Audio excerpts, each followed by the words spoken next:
जय श्री राम। 100 में से 80 बेईमान। जय श्री राम। আরে আমি দুদিন আগে আপনাদের বলেছিলাম না যে আমাদের ধর্ম কোনোদিন শেখায়নি ভেদাভেদি করতে, না হিন্দু না মুসলমান না শিখ না ইসাই, ঠিক আছে? তো এই যে অতি বিজেপি কর্মীরা আপনারা এসে বলছেন না এই মুসলিম এই মুসলিম এই এই খালা এই চাচা এই কাকা এই ফুপা করছেন না, ওইদিকে দেখুন প্রধানমন্ত্রী গিয়ে শেখের সাথে হাগু হাগু হচ্ছে, হাগু হাগু গলায় মেলা হচ্ছে, ঠিক আছে? আপনাদেরকে নিজেদের মধ্যে গোতাগুতি লাগিয়ে ওখানে গিয়ে মুসলিমের সাথে কি সৌজন্যতা হচ্ছে, সৌজন্যতা।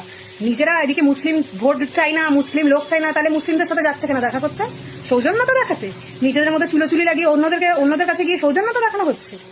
আপনারা আর বুঝবেন না, আপনাদের আর কিছু থাকবে না। এই মানুষটা দেশটাকে পুরো বেঁচে খেয়ে নিয়েছে।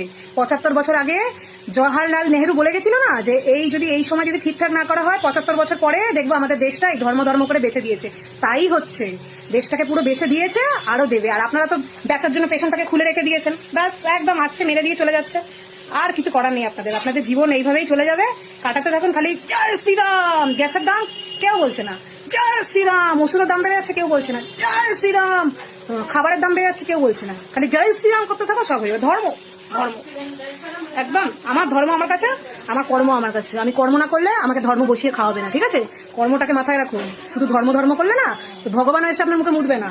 ভগবান হাত পা চোখ কান নাক আপনার দিয়েছে এই জন্য যেটা আপনি খাটিয়ে খেতে পারেন।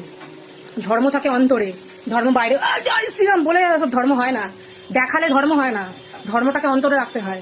মানুষের মনুষ্যত্বটাই হলো আসল ধর্ম, মনুষ্যত্ব। আমি যদি কাউকে দেখি বিপদে আছে আমি তাকে গিয়ে হেল্প করবো। একটু শিখুন হুসেন মানসুরি থেকে। আছে আমাদের হিন্দুদের মধ্যে একটাও আছে এরকম কাকার ছেলে বাপকা বেটা? আছে? মুসলিমরাই পারে, ওদের মন অনেক বড়। আপনারা তাতে যতই খিস্তি দিন, যতই গালাগালি দিন, আপনারা হিংসা মানে হিংসুটে সবসময় আপনাদের বাড়ির লোক আর আপনারা সবসময় হিংসা করতে শিখেছেন। হিংসা করছেন বলে আজকে এই আরো আপনাদের দুর্গতি আছে। মনটাকে বড় করুন, অন্তরটাকে বড় করুন, লোকের ভালো করুন, লোকের খারাপ করবেন না। খারাপ করলে ঢুকে যাবেন একদম, দেখবেন মাটি ফাটবে একদম তলায়। এই তো শুরু হয়েছে, এখন বাকি আছে অনেক কিছু। আগে দেখিয়ে হোতা হ্যাঁ ক্যা।